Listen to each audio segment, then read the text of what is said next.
Cuando el dolor en el pecho comenzó a apretar, como si alguien estuviera aplastando mi corazón con sus propias manos, la primera persona en la que pensé fue en mi marido. Después de todo, él era médico, sabría qué hacer. Pero cuando llegué al hospital donde trabajaba, una enfermera se me acercó, con los ojos abiertos por el pánico, y me susurró algo que me heló la sangre. Cuando el doctor entre, no diga su nombre verdadero. Yo no tenía idea de que esas palabras salvarían mi vida y revelarían al monstruo que dormía a mi lado todas las noches. Pero antes de continuar, verifica si ya estás suscrito al canal y escribe en los comentarios: ¿de dónde estás viendo este video? Nos encanta saber hasta dónde están llegando nuestras historias. El dolor comenzó durante la cena. No fue gradual, no fue una molestia que fue creciendo poco a poco. Fue como si alguien me hubiera golpeado el pecho con un martillo invisible, sacando todo el aire de mis pulmones de golpe. Dejé caer el tenedor en el plato y el ruido resonó en la cocina vacía. Mi marido, Ricardo, estaba de guardia de nuevo. Siempre era así. Vivía en el hospital y yo vivía sola en esa casa enorme que heredé de mis padres. Intenté respirar profundamente, pero el dolor solo empeoraba. Mi visión comenzó a nublarse y el mundo a mi alrededor empezó a girar. Me agarré a la mesa, intentando estabilizarme, pero mis piernas parecían de gelatina. Necesitaba ayuda, necesitaba a Ricardo. Con las manos temblando tanto que apenas podía sostener el celular, intenté llamarle. 1 vez, 2 veces, 3 veces. Nada. Directo al buzón de voz. Esa voz automática y fría informándome que el número no estaba disponible. No era la primera vez que sucedía. Ricardo siempre decía que era imposible contestar el teléfono cuando estaba atendiendo pacientes. Pero en ese momento, con mi vida pareciendo escaparse entre mis dedos, cada segundo de silencio al otro lado de la línea parecía una eternidad. No podía esperar. El dolor estaba aumentando, extendiéndose por mi brazo izquierdo, subiendo por el cuello. Yo sabía que aquello no era normal. Tomé mi bolso, me arrastré hasta la puerta y pedí un taxi por la aplicación. Mis manos sudaban tanto que tuve que intentarlo 3 veces antes de lograr confirmar la dirección. Hospital Ángeles del Pedregal.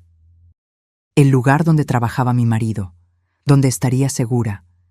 El viaje fue una pesadilla. Cada tope, cada frenada brusca, cada curva cerrada parecía amplificar el dolor. El conductor seguía mirándome por el espejo retrovisor, con la preocupación grabada en el rostro. Me imagino que tenía miedo de que me desmayara ahí mismo, en el asiento trasero de su coche. Yo también tenía miedo de eso. Cuando finalmente llegamos al hospital, casi no pude salir del coche sola. El conductor tuvo que ayudarme, apoyándome hasta la entrada de urgencias. Ni siquiera esperé a que se fuera. Simplemente entré tambaleándome por las puertas automáticas, directo a ese mundo de luces fluorescentes, olor a desinfectante y sonidos de monitores pitando. Una enfermera se acercó de inmediato.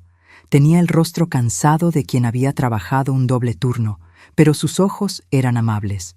Su gafete decía Sofía.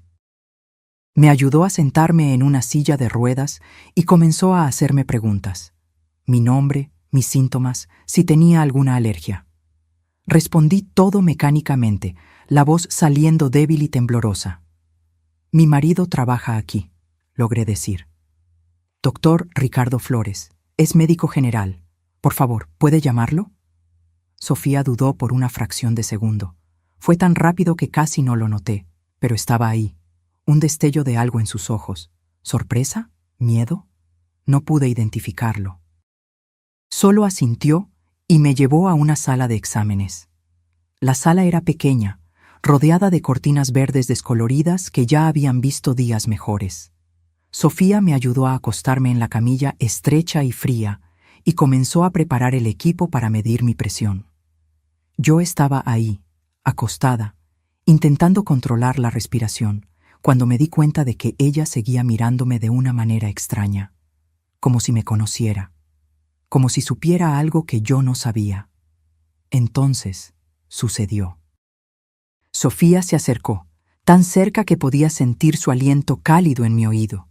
Sus dedos apretaron mi brazo con urgencia y susurró, tan bajo que apenas la oí. Cuando el doctor entre, no diga su nombre verdadero. Diga que se llama Ana. Cualquier cosa, menos su nombre de verdad. La miré, confundida, el corazón latiendo aún más rápido, si es que eso era posible. ¿Qué? ¿Por qué? No tenemos tiempo, me cortó, los ojos abiertos por el pánico. Confía en mí. Tu vida depende de esto. Antes de que pudiera responder, antes de que pudiera hacer más preguntas, la cortina se abrió bruscamente. Y ahí estaba él, mi marido, Ricardo, vestido con su bata blanca impecable, el estetoscopio colgando del cuello, esa sonrisa confiada que siempre me hacía sentir segura. Pero por primera vez en 5 años de matrimonio, esa sonrisa me dio escalofríos. Ricardo ni siquiera me miró a la cara. Sus ojos estaban fijos en el portapapeles en su mano, verificando algo. Sofía se adelantó, la voz firme y profesional. Paciente ingresó con dolor torácico agudo, disnea y sudoración. Nombre, Ana García, sin seguro. Ricardo asintió, todavía sin mirarme. ¿Presión? 140/90. ¿Temperatura? Normal. Finalmente, levantó los ojos del portapapeles, pero su mirada pasó por mí como si yo fuera solo una paciente más. Ninguna señal de reconocimiento. Ningún destello de preocupación de un marido viendo a su esposa enferma. Nada. Era como si yo fuera una completa extraña. Y fue en ese momento que me di cuenta. Sofía me había puesto una mascarilla de oxígeno en el rostro. Una mascarilla grande que cubría la mayor parte de mis facciones. Mi cabello estaba recogido bajo un pañuelo improvisado. No me parecía en nada a la Fernanda que él conocía. Yo era solo Ana, una paciente cualquiera. Ricardo se acercó a la camilla, pero no con la urgencia de un médico preocupado. Se movió con una calma inquietante, casi perezosa. No revisó mi pulso. No me examinó. No hizo ninguna de las cosas que un médico debería hacer. En su lugar, metió la mano en el bolsillo de la bata y sacó de ahí un frasco pequeño sin etiqueta y una jeringa. Mi sangre se congeló. Eso no estaba bien. Los médicos no andaban con medicamentos en el bolsillo. Los tomaban del carrito de medicamentos, de los estantes identificados, siempre con protocolos estrictos. Pero ahí estaba mi marido, preparando una inyección con un líquido que no sabía qué era, de un frasco que no tenía ninguna identificación. Antes de que pudiera hacer cualquier cosa, el celular en su bolsillo vibró. Ricardo contestó, sosteniendo el teléfono entre el hombro y la oreja mientras continuaba preparando la jeringa, y entonces habló. Y lo que dijo destruyó mi mundo. Sí, Mónica, puedes estar tranquila. El veneno actúa rápido. Parecerá un ataque al corazón natural. Nadie sospechará nada. Se rió bajo, un sonido que me dio náuseas. En cuanto esa tonta muera, toda la herencia será nuestra. Mañana mismo empezamos a liquidar los bienes. Mónica. Estaba hablando con Mónica. La doctora Mónica Díaz, su colega del hospital. La mujer que él siempre decía que era solo una amiga. La mujer que yo había invitado a nuestro último aniversario de bodas, que había apretado mi mano y me había llamado afortunada por tener un marido tan dedicado. Y ahí estaba él, mi marido, hablando de matarme, de envenenar a su propia esposa por dinero. La herencia de mis padres. Era eso lo que quería. Los inmuebles, las acciones, las cuentas bancarias, todo lo que mis padres habían construido durante toda una vida y me habían dejado a mí. Ricardo había planeado todo: casarse conmigo, ganarse mi confianza, esperar el momento justo. Y ese momento era ahora. Lágrimas calientes comenzaron a escurrir por mi rostro, mojando la mascarilla de oxígeno. Quería gritar, quería saltar de la camilla y correr, pero mi cuerpo estaba paralizado, no solo por el dolor físico, sino por el shock absoluto de lo que estaba descubriendo. Ricardo colgó el teléfono y se acercó al suero que Sofía había preparado. Con movimientos precisos y fríos, insertó la aguja en el tubo inyectando ese líquido transparente que debería ser mi sentencia de muerte. «Deje descansar a la paciente», le dijo a Sofía sin ninguna emoción en la voz. «No permita visitas. Vuelvo en 10 minutos para constatar el deceso». Y entonces salió. Simplemente salió, como si acabara de recetar un analgésico común para un dolor de cabeza, como si no acabara de inyectar veneno a la esposa que juró amar y proteger. Tan pronto como la cortina se cerró tras él, Sofía se movió con una velocidad impresionante. Me arrancó el catéter del brazo, interrumpiendo el flujo del suero envenenado. Mi mano sangraba un poco, pero ella rápidamente lo detuvo con un algodón. «Respira», susurró, los ojos llenos de lágrimas. «Respira, Fernanda. Vas a estar bien. Cambié el veneno por un sedante ligero antes de que él entrara. Lo que inyectó no te va a matar». La miré sin poder procesar. «¿Cómo sabías?» Sofía me agarró la mano con fuerza. «Tu papá le salvó la vida a mi hija hace 3 años. Pagó la cirugía cardíaca cuando yo no tenía dinero. Nunca olvidé su rostro, y tú eres idéntica a tu mamá». Se secó sus propias lágrimas. Yo ya sospechaba del doctor. Ricardo, desde hace semanas. Oí conversaciones de él con la doctora Mónica en los pasillos, sobre deshacerse de su esposa, sobre la herencia.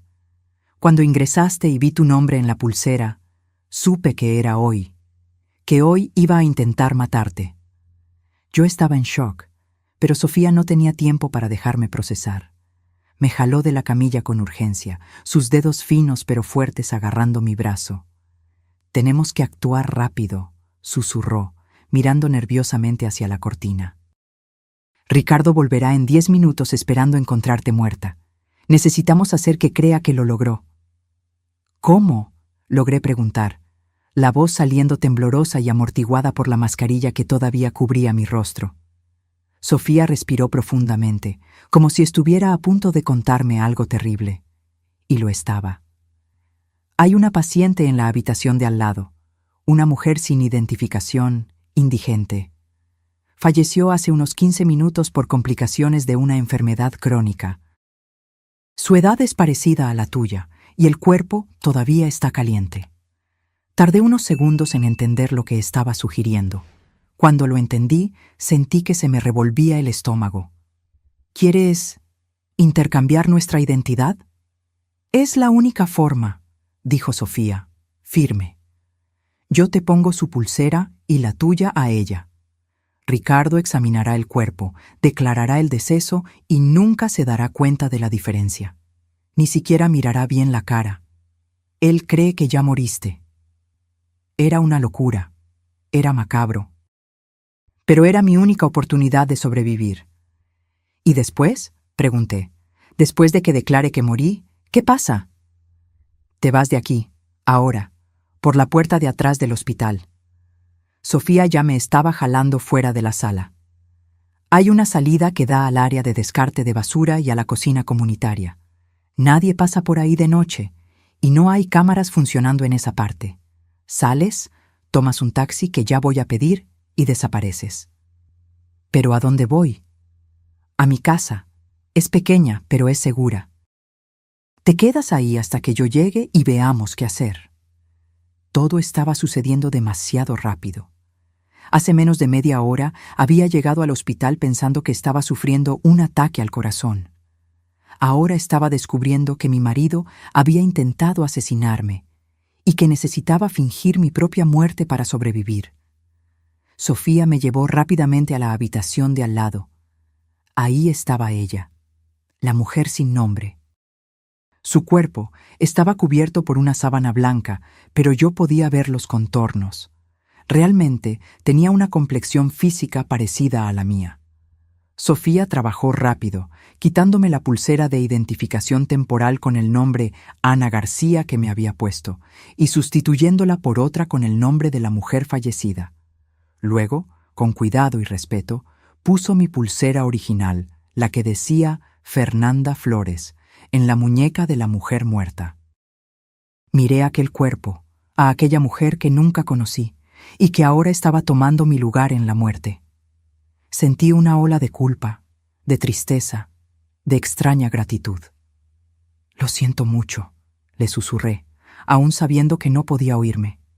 «Te prometo que, si sobrevivo a esto, te daré un entierro digno. No serás olvidada».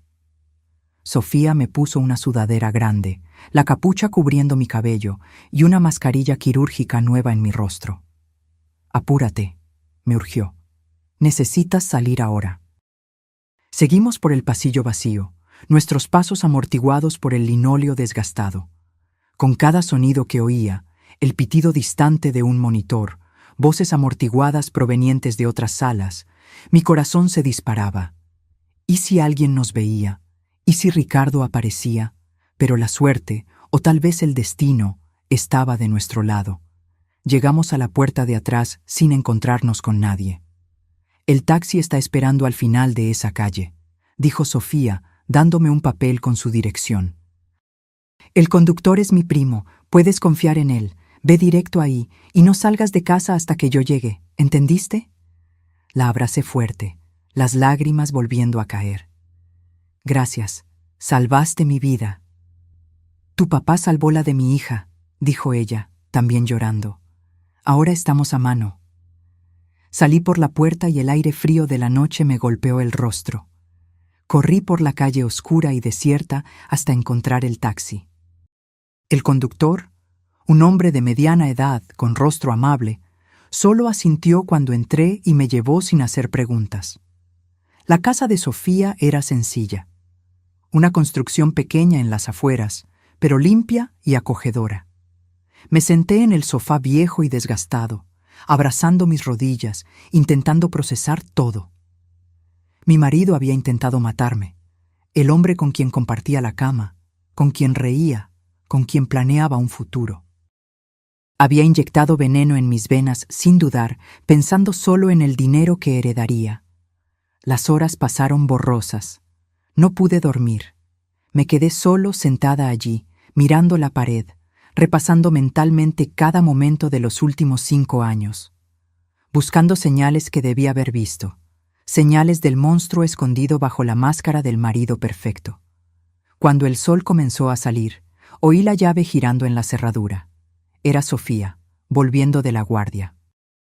Encendió el televisor antiguo de la sala, y ahí estaba él, Ricardo, mi marido. En la pantalla, rodeado de cámaras y reporteros. Estaba llorando, lágrimas genuinas escurriendo por su rostro, la voz embargada de emoción. Anunció a todo el país que su amada esposa, Fernanda Flores, había fallecido de un súbito ataque al corazón en la madrugada. Pidió oraciones, privacidad, comprensión. A su lado, la doctora. Mónica ponía la mano en su hombro en un gesto de apoyo, sus propios ojos fingiendo tristeza. ¡Qué performance! ¡Qué actuación magistral! «Está planeando enterrar el cuerpo rápidamente», murmuró Sofía, mirando la pantalla con repulsión. «Sin autopsia, claro. Con el acta de defunción que él mismo va a firmar, nadie va a cuestionar. Y así, todos los bienes que tus padres dejaron van a parar a sus manos». Pero había un problema, un detalle que Ricardo no sabía. Los bienes de mi familia no estaban en cuentas simples que pudieran ser accedidas con un acta de defunción. Mi padre, siempre cauteloso, había estructurado todo a través de un fideicomiso complejo, con acceso controlado por biometría. Específicamente, por la lectura de mi retina. Sin mí viva para autorizar, Ricardo no podría tocar ni un solo centavo, y yo necesitaba garantizar que él nunca descubriera eso. Al menos no hasta que yo estuviera lista para contraatacar. «Necesito ayuda», le dije a Sofía. «Conozco a alguien, un abogado de la familia, el licenciado Javier. Fue amigo de mi padre por décadas. Necesito hablar con él». Sofía asintió. «Voy a conseguirte un teléfono seguro». «Pero Fernanda, ¿estás segura de esto? Una vez que contactes a alguien, siempre hay riesgo de ser descubierta». «Lo sé», respondí, sintiendo una determinación nueva creciendo dentro de mí. El dolor, el shock, la tristeza, todo todavía estaba ahí, pero algo más estaban haciendo. Algo frío, algo poderoso. Pero no me voy a esconder para siempre. Voy a destruir a Ricardo. Voy a hacer que pague por todo. 3 días después de mi muerte, estaba sentada en un elegante despacho en el centro de la ciudad. El licenciado Javier, el viejo abogado de la familia, estaba sentado detrás de una mesa de caoba maciza, mirándome como si estuviera viendo un fantasma. Y, en cierta forma, lo estaba. «Fernanda», susurró, todavía en shock. «Vi tu funeral por la televisión». «¿Cómo?» Le conté todo. Cada detalle sórdido, el veneno, la traición, el plan de Sofía, el intercambio de identidad. El licenciado Javier se puso más pálido con cada palabra, sus puños se cerrando con rabia sobre la mesa. «Ese maldito», gruñó. «Ese canalla. Nunca me gustó, ¿sabes? Desde el primer día que lo trajiste a conocer a tu padre. Había algo falso en él, pero tú estabas tan enamorada». «Fui una tonta», murmuré. «No, eras una mujer enamorada, y él era un sociópata convincente».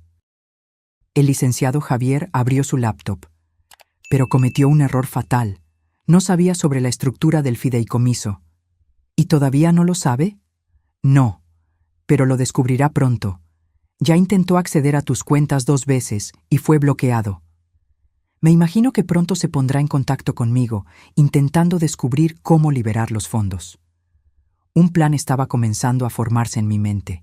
Un plan arriesgado, pero potencialmente perfecto. «Licenciado Javier, necesito que me ayude con algo. Algo grande». Se inclinó hacia adelante, los ojos brillando con interés. «Lo escucho». «Necesito una nueva identidad, documentos, historial, todo, y necesito acceso a los fondos». «¿Para qué?» «Para hacer que Ricardo crea que hay otra heredera. Alguien que él puede manipular, como me manipuló a mí.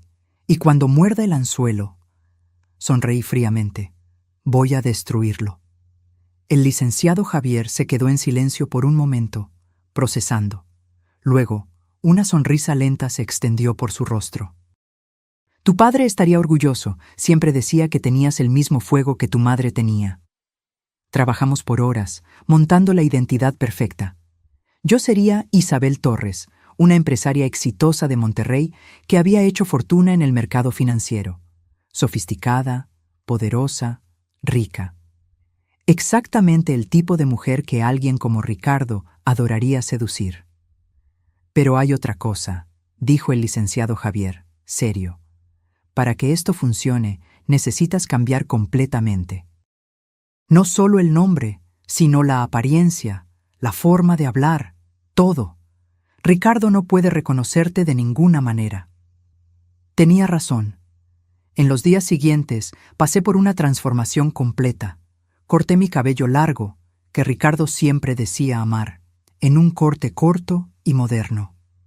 Cambié el color de castaño claro a un rubio platinado atrevido. Aprendí a hacerme un maquillaje completamente diferente al que solía usar. Más dramático, más audaz, con delineador marcado y labial rojo fuerte. Hasta mi postura cambió. Fernanda era dulce, sumisa, gentil. Isabel era confiada, autoritaria, intimidante. Practiqué por horas frente al espejo, cambiando mi voz, haciéndola más grave y controlada.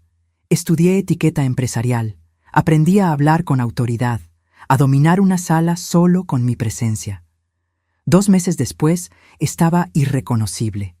Hasta Sofía tardó unos segundos en reconocerme cuando aparecí en la puerta de su casa, vistiendo un traje de diseñador y tacones altos. «Dios mío», susurró, «te ves poderosa». «Porque lo soy», respondí, y por primera vez en meses sentí que eso era verdad. El licenciado Javier había hecho su parte.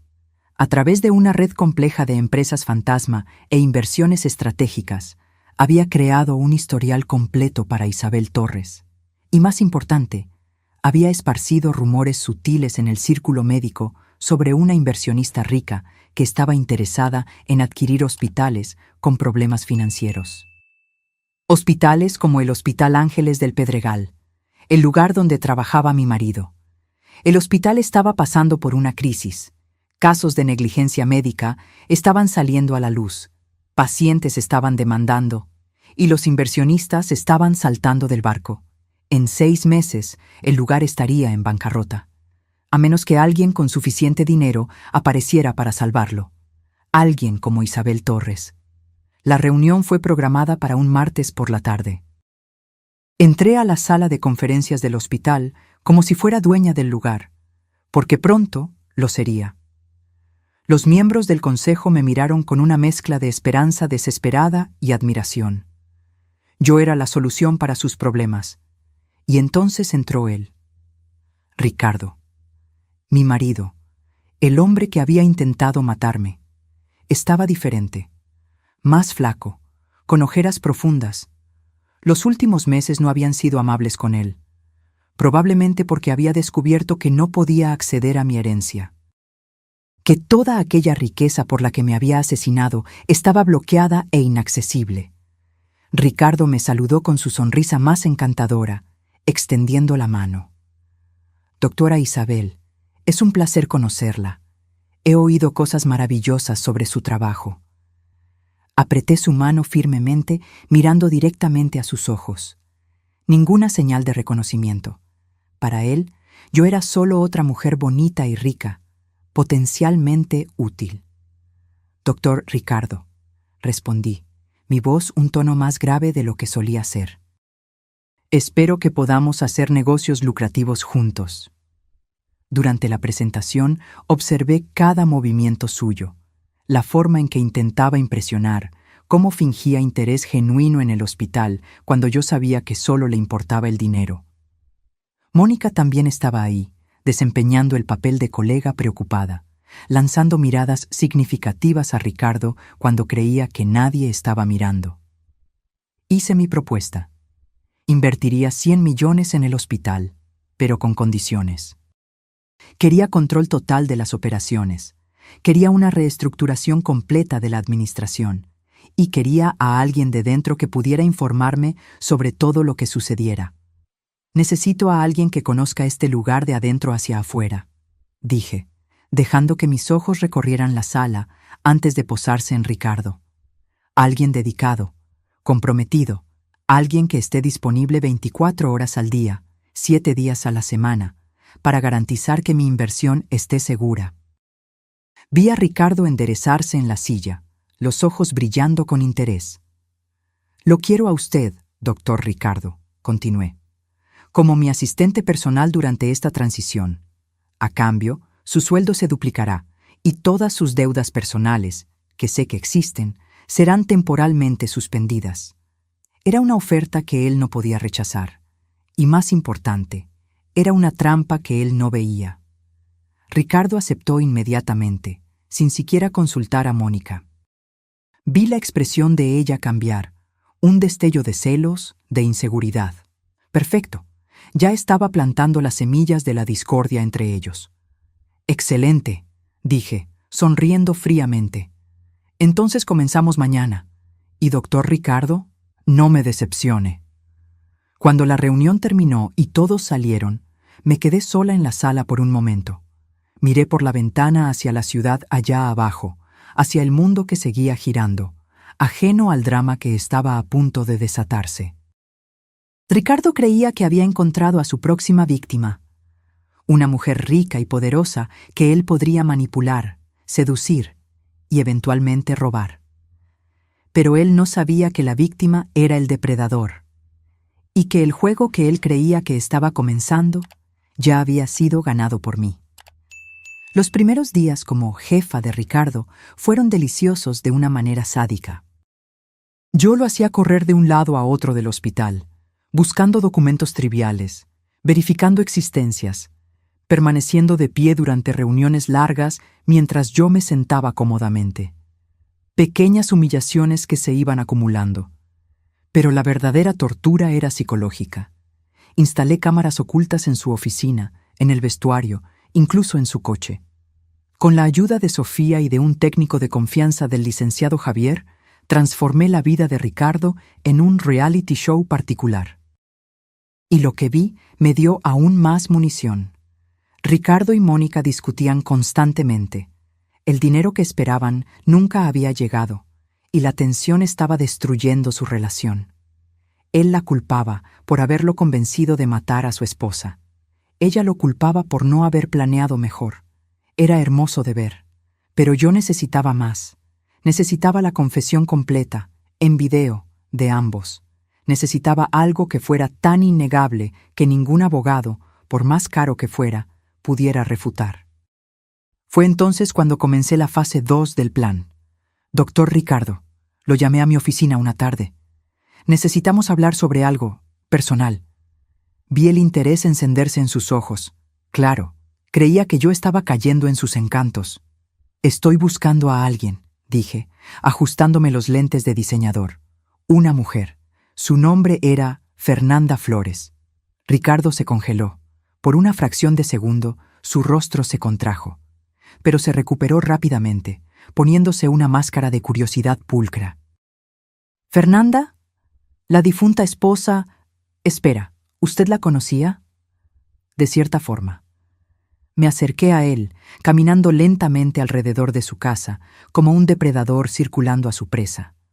Verá, yo estaba haciendo algunas inversiones con su familia, y recientemente descubrí algo interesante. ¿Qué? Su voz salió un poco tensa. Fernanda tenía una hermana gemela. Los ojos de Ricardo se abrieron. ¿Qué? Eso es imposible, yo... ¿Usted qué? Pregunté inocentemente. ¿Estaba casado con ella y nunca lo supo? ¿Qué marido tan interesante era? Tragó saliva, intentando recuperarse. Yo solo estoy sorprendido. Ella nunca mencionó una hermana. Porque la familia lo ocultó. Cuestiones de herencia, ya sabe cómo es.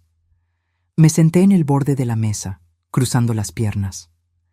La hermana gemela de Fernanda, Regina, está volviendo a la ciudad y tiene la otra mitad de la llave para acceder a la fortuna familiar.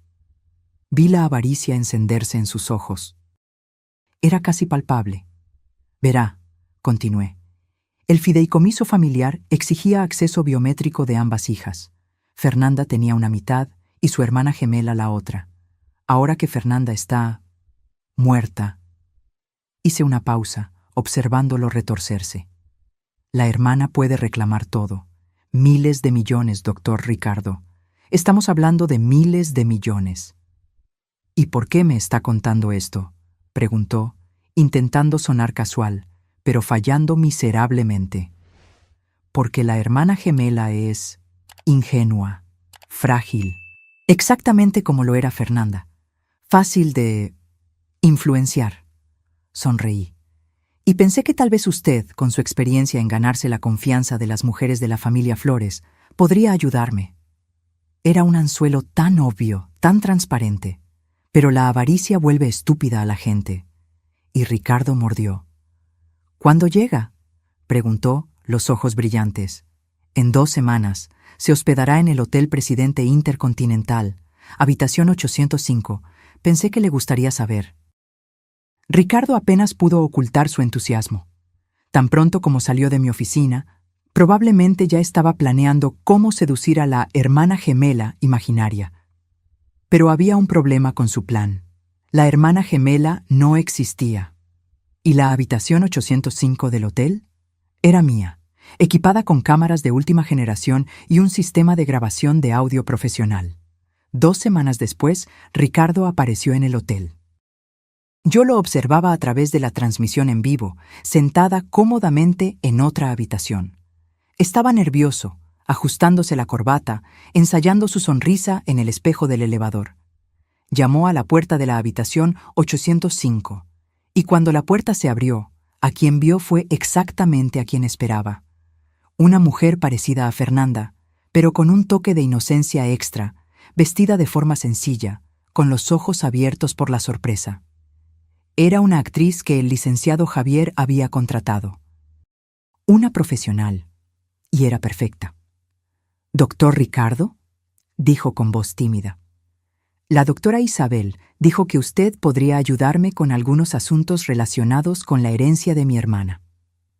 Ricardo entró en la habitación, encendiendo todo su encanto. Yo observé, asqueada, mientras él usaba las mismas tácticas que probablemente había usado conmigo. Los cumplidos, la atención fingida, la falsa preocupación. Pero la actriz estaba preparada. Ella lo llevó exactamente a donde queríamos. Comenzó a hacerle preguntas sobre Fernanda, sobre cómo murió, sobre el acceso a los fondos. Y entonces Ricardo cometió su error fatal. Creyendo que estaba solo con una mujer ingenua y confiable, creyendo que estaba creando a su próxima víctima, comenzó a presumir. Sobre lo inteligente que había sido, sobre cómo había planeado todo perfectamente, sobre cómo el veneno no dejó rastros. Tu hermana era demasiado dulce para este mundo, dijo, con una falsedad que me dio náuseas.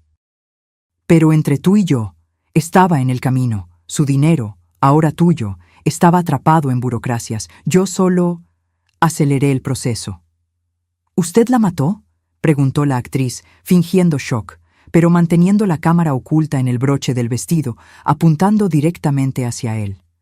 Ricardo dudó, dándose cuenta de que tal vez había dicho demasiado. Pero entonces la avaricia habló más alto. Si lograba ganarse la confianza de la hermana gemela, el dinero sería suyo. Fue necesario, dijo, encogiéndose de hombros. Y fue limpio. Veneno que simula ataque al corazón. Mónica lo consiguió para mí. Nadie sospechó nada. Listo. Confesión completa. En video de alta definición, con audio cristalino. Pero yo no estaba satisfecha. Quería más. Quería a Mónica también. ¿Mónica?, preguntó la actriz. ¿Su colega? Ex-colega. Ex-amante también, de hecho. Ricardo se rió amargamente. Creíamos que sería fácil. Matar a Fernanda, tomar el dinero, vivir felices para siempre. Pero la tonta había estructurado todo de una forma tan complicada que ni siquiera pudimos acceder a un centavo. Meses de planeación, un asesinato perfecto y todo para nada. Pero ahora que yo estoy aquí, sugirió la actriz. Ahora es diferente. Ricardo se acercó a ella, el depredador volviendo a la superficie. Contigo a mi lado, podemos tomarlo todo. Yo sé cómo funcionan estas cosas. Confía en mí. Confiar en él. Las mismas palabras que me dijo en el altar, en nuestra boda. Las mismas palabras que yo, ingenua, había creído. La actriz envió un mensaje codificado, nuestra señal de que necesitaba salir. Le dijo a Ricardo que necesitaba pensar sobre todo eso, que era demasiado para procesar. Él estuvo de acuerdo, pero no sin antes intentar programar otra cita. Cuando ella salió de la habitación y me encontró en el pasillo, yo estaba temblando. No de miedo, sino de rabia. Pura y simple rabia. ¿Lo grabaste todo?, pregunté. Ella mostró el broche. Cada palabra, cada expresión, es prueba suficiente para condena. Pero había una parte más del plan, la parte más deliciosa. Es hora de que Mónica sepa, dije con una sonrisa fría, que su examante está intentando reemplazarla. Enviar el video de la confesión de Ricardo a Mónica fue sorprendentemente fácil. El licenciado Javier creó un perfil anónimo y le envió el archivo con un mensaje simple. Pensé que deberías saber con quién te estás metiendo. La reacción de Mónica fue inmediata y explosiva. A través de las cámaras que había instalado en el hospital, asistí en tiempo real cuando ella confrontó a Ricardo en el vestuario médico. La discusión fue épica. Ella gritaba, acusándolo de traición, de querer reemplazarla. Él intentaba defenderse, diciendo que solo estaba tratando de conseguir el dinero para los dos, pero ella no creía ni una palabra. «¿Ibas a deshacerte de mí?», gritó ella. «Después de todo lo que hicimos, después de que yo consiguiera el veneno, después de que yo te ayudara a planear todo, ibas a cambiarme por esa supuesta hermana gemela». «No es así», gritó Ricardo de vuelta. «Estaba intentando ganarme su confianza para nosotros, para los dos». Pero el daño estaba hecho. La confianza entre ellos, ya frágil, se había hecho añicos completamente. y las personas desesperadas y desconfiadas cometen errores, grandes errores. Fue exactamente lo que sucedió 3 días después. Mónica, cegada por los celos y la paranoia, decidió que si ella no podía tener a Ricardo, nadie podría. Y más importante, si había alguna posibilidad de que ella tomara el dinero, necesitaba eliminar a la competencia. Necesitaba eliminar a Isabel Torres. Consiguió una copia de la llave de mi apartamento, o al menos ella creía que la había conseguido. En realidad, el licenciado Javier había dejado caer la llave accidentalmente cerca de ella, sabiendo que la tomaría. Todo era parte del plan. En la noche programada, Mónica invadió mi apartamento. Yo no estaba ahí, claro. Estaba en el despacho del licenciado Javier, viendo todo a través de las cámaras de seguridad que habíamos instalado. Mónica entró en el cuarto, donde había una forma bajo las cobijas. Almohadas arregladas para parecer un cuerpo humano. Ella no dudó. Con un bisturí robado del hospital, atacó aquella forma repetidamente, rasgando las cobijas, perforando las almohadas. Y entonces las luces se encendieron. No eran las luces normales del apartamento. Era un proyector que comenzó a exhibir en la pared blanca. Un video. El video de la cámara de seguridad interna del hospital, mostrándola a ella y a Ricardo riendo mientras planeaban mi asesinato, discutiendo dosis de veneno, hablando sobre cómo dividirían mi herencia. Mónica se quedó paralizada, el bisturí cayendo de sus manos. ¿Buscando a alguien? Mi voz resonó por los altavoces. Bienvenida al infierno, doctora Mónica. Ella giró frenéticamente, buscando el origen de la voz, pero estaba sola en el apartamento. Entonces la puerta del baño se abrió, y yo salí. Pero no como Isabel. Me había quitado la peluca rubia, limpiado el maquillaje pesado. Había vuelto a ser Fernanda, mi verdadera apariencia.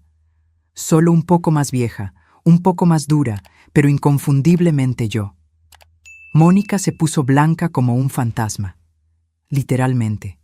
Sus piernas flaquearon y cayó de rodillas. Esto es imposible, tartamudeó. Estás muerta. Vi a Ricardo. Él inyectó sedante, corregí. Porque una enfermera inteligente cambió tu veneno antes de que él entrara en la sala. Sorpresa. Vi el momento exacto en que su cerebro procesó la verdad. Que todo ese tiempo, toda esa planeación, toda esa confianza de que habían cometido el crimen perfecto, había sido en vano. Peor que en vano. Había sido una trampa. Pero, Isabel, comenzó, soy yo, siempre fui yo. ¿La empresaria rica que su amante Ricardo estaba intentando seducir? Era su víctima de asesinato, volviendo para atormentarlos. Mónica comenzó a llorar, la realidad de lo que había hecho, tanto el intento de asesinato como su ataque reciente, golpeándola con toda su fuerza. Intentó arrastrarse hacia la puerta, pero yo ya había puesto seguro. No, dije con calma, no te vas, no hasta que llegue la policía. Lo que debe ser en aproximadamente... Miré el reloj. 3 minutos. El licenciado Javier los llamó tan pronto como invadiste el apartamento, y van a encontrar un banquete de evidencia. El bisturí en tus manos, el video de la cámara de seguridad mostrándote atacando lo que creías que era mi cuerpo. Y claro, las grabaciones de tus conversaciones con Ricardo planeando mi asesinato. Por favor, suplicó, por favor, Fernanda. Yo lo siento mucho. Todo fue culpa de Ricardo. Él me convenció. Él... No, corté. No le eches la culpa a él. Eres tan culpable como él. Tú conseguiste el veneno, tú planeaste conmigo, te reíste cuando pensaste que yo estaba muerta, y acabas de intentar matarme de nuevo, incluso sin saber que era yo. El sonido de sirenas acercándose llenó el aire. Mónica se cubrió el rostro con las manos, sollozando incontrolablemente. Cuando la policía irrumpió en el apartamento, encontraron exactamente lo que yo había prometido. Mónica fue arrestada de inmediato, esposada mientras seguía llorando y gritando que era inocente, que había sido manipulada. Pero las evidencias no mentían. La detención de Mónica fue titular en todos los periódicos. Médica arrestada por intento de homicidio, gritaban las portadas. Pero lo mejor todavía estaba por venir, porque Ricardo todavía no sabía nada. Él se enteró de la detención de Mónica por la televisión al día siguiente. Yo estaba en mi oficina cuando él entró, frenético, el rostro pálido. «Doctora Isabel, ¿vio? Mónica fue arrestada. Ella intentó matar a alguien». «Sí, lo vi», respondí con calma, continuando con la revisión de los papeles en mi mesa. «Muy trágico. No entiendo. ¿Por qué haría eso? ¿A quién intentó matar?» Levanté mis ojos lentamente para encararlo. «A mí». Ricardo parpadeó, confundido. «¿Qué?» Invadió mi apartamento con un bisturí, pretendiendo asesinarme. Algo sobre celos y dinero, por lo que la policía descubrió. Me incliné hacia adelante. «Parece que ella tenía un flechazo por usted, doctor Ricardo, y no le gustó la idea de que usted sedujera a otras mujeres». Vi el pánico creciendo en sus ojos. Estaba comenzando a conectar los puntos, dándose cuenta de que el cerco se estaba cerrando. Yo no sabía», tartamudeó. «Está loca, completamente loca. Apenas la conocía, éramos solo colegas».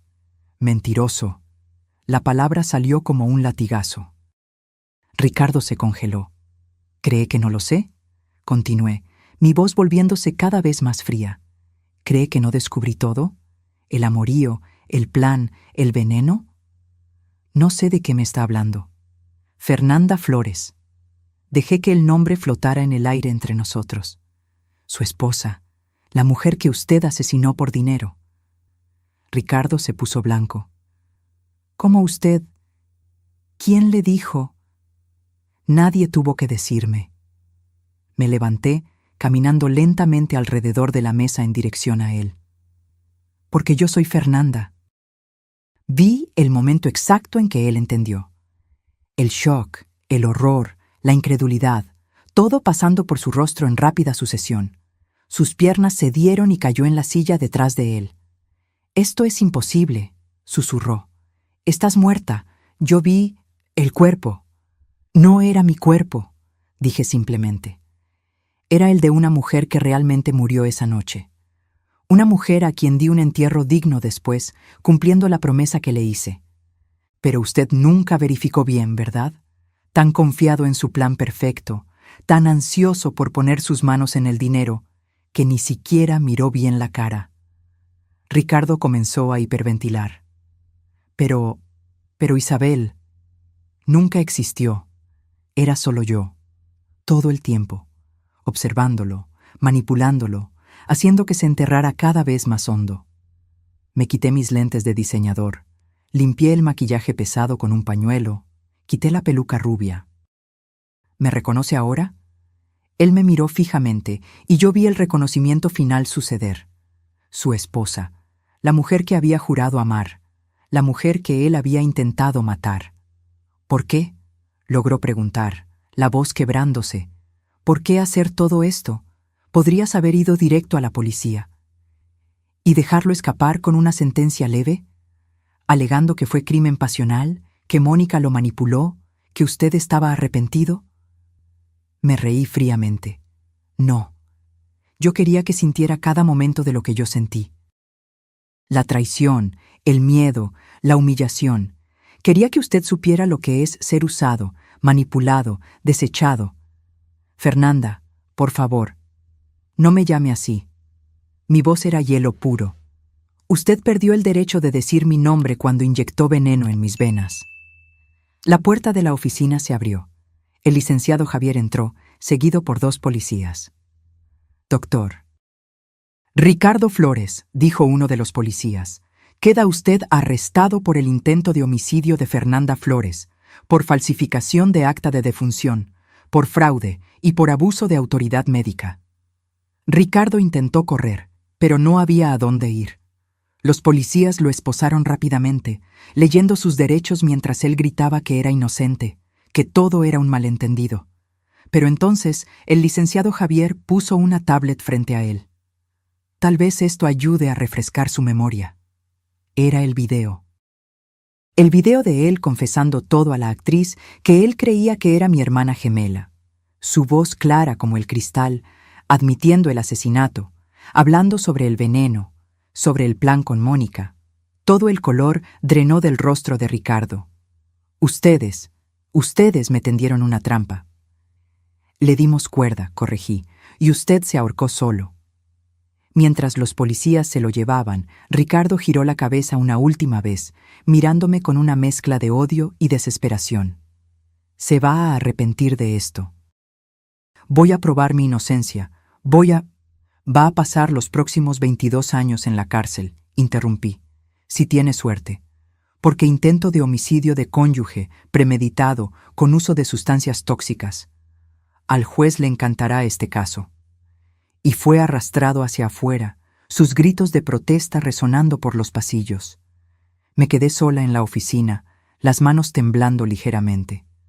No de miedo, no de tristeza, sino de puro alivio. Finalmente había terminado. El licenciado Javier puso la mano en mi hombro. Tu padre estaría orgulloso. Lo sé, susurré, sintiendo lágrimas finalmente brotar. Pero no eran lágrimas de dolor, eran de liberación. El juicio fue rápido, con todas las evidencias que habíamos reunido, los videos, las grabaciones de audio, los registros bancarios mostrando las transacciones sospechosas, el testimonio de Sofía sobre el cambio del veneno. Ricardo y Mónica no tenían defensa. Sus abogados intentaron de todo. Alegaron que los videos eran fabricados, que yo los había manipulado, que todo era una trampa elaborada. Pero la pericia técnica probó que cada grabación era auténtica, cada palabra, cada confesión era real. Me senté en la primera fila del tribunal todos los días, observando a Ricardo retorcerse en el banquillo de los acusados. Evitaba mi mirada, incapaz de encarar a la mujer que había intentado asesinar y que ahora lo estaba destruyendo. Mónica estaba en un estado aún peor. Su abogado había solicitado una evaluación psiquiátrica, alegando que estaba teniendo un colapso mental. Y lo estaba. Durante una de las audiencias comenzó a reír histéricamente, luego a llorar, sin poder parar. Fue retirada de la sala, sedada. Cuando llegó el momento de los veredictos, el juez leyó cada acusación con voz firme y grave. Culpable, culpable, culpable. Cada palabra era como música para mis oídos. Ricardo recibió 22 años, Mónica, 20. Ambos sin posibilidad de libertad condicional por los primeros 10 años. Pero yo no estaba satisfecha solo con su encarcelamiento. Quería que sufrieran de verdad. A través del licenciado Javier, usé mi influencia y dinero para garantizar que Ricardo fuera enviado a una de las peores cárceles del país. No una prisión común, sino una para criminales violentos, donde un exmédico respetado sería visto como débil, privilegiado, un blanco fácil. Y para asegurarme de que nunca olvidara lo que había hecho, dispuse que copias del video de su confesión fueran accidentalmente filtradas dentro de la prisión. Todos los reclusos sabían exactamente quién era y lo que había intentado hacer. Mónica fue a la sala psiquiátrica de la prisión femenil, no por bondad, sino porque sabía que ahí ella tendría que enfrentar su propia mente rota todos los días, sin escapatoria. 3 meses después del juicio, hice una visita a Ricardo. La prisión era todo lo que esperaba. Paredes de cemento gris, el olor a humedad y desesperación, el sonido constante de puertas de metal golpeando. Ricardo fue traído a la sala de visitas luciendo irreconocible. Había perdido unos 20 kilos. El rostro estaba flaco y marcado. El cabello estaba comenzando a encanecer. Sus ojos, antes tan llenos de confianza y encanto, estaban hundidos y vacíos. Cuando me vio, se lanzó contra el vidrio que nos separaba, lágrimas escurriendo por su rostro. Fernanda, por favor, tienes que sacarme de aquí, no aguanto más. Ellos me tratan como basura, no puedo dormir, yo... Bien, interrumpí con calma, mi voz fría como el hielo. Ahora sabes cómo me sentí esa noche, asustada, sola, traicionada por la persona en la que más confiaba. Lo siento, lo juro, lo siento. Fue un error, fue la avaricia, no estaba pensando bien. Perdóname, por favor. ¿Perdonarte? Me reí sin humor. No, no vine aquí para ofrecerte perdón, Ricardo. Vine para darte esto.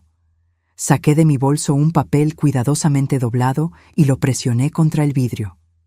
Era una cuenta, una lista detallada de todos los costos financieros, emocionales y psicológicos que él me causó durante nuestro matrimonio y con su intento de asesinato. Esto es lo que me debes, expliqué. Cada comida que te pagué, cada cuenta que cubrí, cada terapia que necesité tomar para superar el trauma. Sumando todo, incluyendo intereses y compensación por daños morales, da unos 3.000 millones. Sus ojos se abrieron en shock. Obviamente no tienes cómo pagar, así que pagarás de otra forma. Con cada día que pases en esa celda, con cada momento de sufrimiento, considéralo como un abono de tu deuda conmigo. Eres un monstruo, susurró. No, corregí. Tú eres el monstruo, yo soy solo la consecuencia. Me levanté para irme, pero me detuve en la puerta. Ah, y Ricardo, me aseguré de que nunca recibas reducción de pena por buen comportamiento. Tengo conexiones, así que disfruta tus próximos 22 años, porque los vas a cumplir cada segundo. Salí de la prisión sin mirar atrás, dejando sus gritos desesperados atrás. 5 años han pasado desde aquella noche terrible en el hospital. 5 años desde que mi vida fue puesta de cabeza y fui forzada a renacer de las cenizas de la traición. El Hospital Ángeles del Pedregal ya no existe, o mejor dicho, existe, pero ahora se llama Hospital Fernanda Flores, un centro médico de punta dedicado a tratamientos accesibles e investigación de calidad. Uso la fortuna que mis padres me dejaron para hacer la diferencia, para garantizar que otras personas no sufran negligencia médica como la que casi me mata. Sofía es la directora de operaciones, mi mano derecha en todo. Le dimos becas a su hija, que ahora se está graduando en medicina.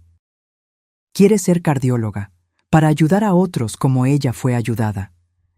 En cuanto a la mujer sin hogar que salvó mi vida al tomar mi lugar en la muerte, cumplí mi promesa. Le di un entierro digno, con flores, música y una lápida bonita en el cementerio municipal. Su nombre, que descubrí después a través de investigación, era Rosa. Y cada año, en el aniversario de aquella noche, visito su tumba y doy las gracias. Ricardo sigue en la cárcel. Oí por el licenciado Javier que desarrolló problemas psiquiátricos severos, alucinaciones constantes, paranoia extrema. Pasa la mayor parte del tiempo en aislamiento, murmurando solo sobre venganzas e injusticias. Algunos dicen que enloqueció de verdad. Yo digo que finalmente está enfrentando la verdad de lo que hizo. Mónica está en una situación similar.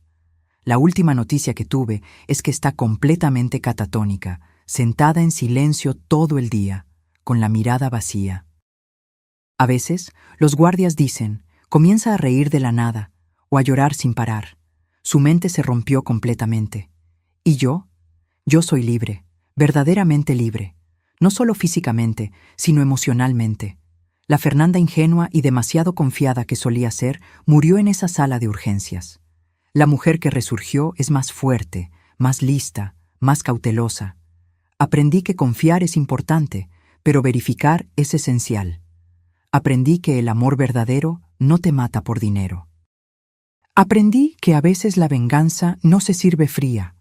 Se sirve de forma meticulosa, calculada y absolutamente devastadora. Hay momentos en que me pregunto si fui demasiado lejos, si tal vez debía haber entregado a Ricardo y Mónica a la policía desde el principio, sin toda la elaboración. Pero entonces recuerdo aquella noche, la sensación del veneno entrando en mis venas, el sonido de la voz de mi marido hablando casualmente sobre mi muerte con su amante, la completa y total traición. No, No fui demasiado lejos, fui exactamente hasta donde necesitaba ir. Hoy, mientras estoy en el techo del hospital, observando la ciudad al atardecer, siento una paz que no sentía en años. El helicóptero que me lleva a reuniones de negocios está en el helipuerto, las hélices girando suavemente. Mi celular suena. Es un mensaje de un grupo de emprendedoras que creé, mujeres que también superaron traiciones y ahora construyen imperios propios. Sonrío, respondiendo el mensaje, y subo al helicóptero. Allá abajo, en algún lugar oscuro de la ciudad, 2 exmédicos se pudren en sus celdas, pagando por los pecados que cometieron. Pero yo ya no pienso en ellos todos los días. No merecen ese espacio en mi mente, porque descubrí algo importante. La mejor venganza no es destruir a tus enemigos de golpe, es construir una vida tan buena, tan exitosa, tan llena de propósito y alegría, que ellos mueran lentamente de envidia, arrepentimiento y de la conciencia de lo que perdieron. Mientras el helicóptero despega, cortando el cielo nocturno, miro una última vez a la ciudad. En algún lugar allá abajo hay otras mujeres pasando por lo que yo pasé, siendo traicionadas, manipuladas, desechadas. Para ellas les dejo este mensaje: no sean víctimas, sean vengadoras, no lloren, planeen, no se sometan, renazcan. Porque a veces, fingir tu propia muerte no es el final de tu historia, es solo el comienzo.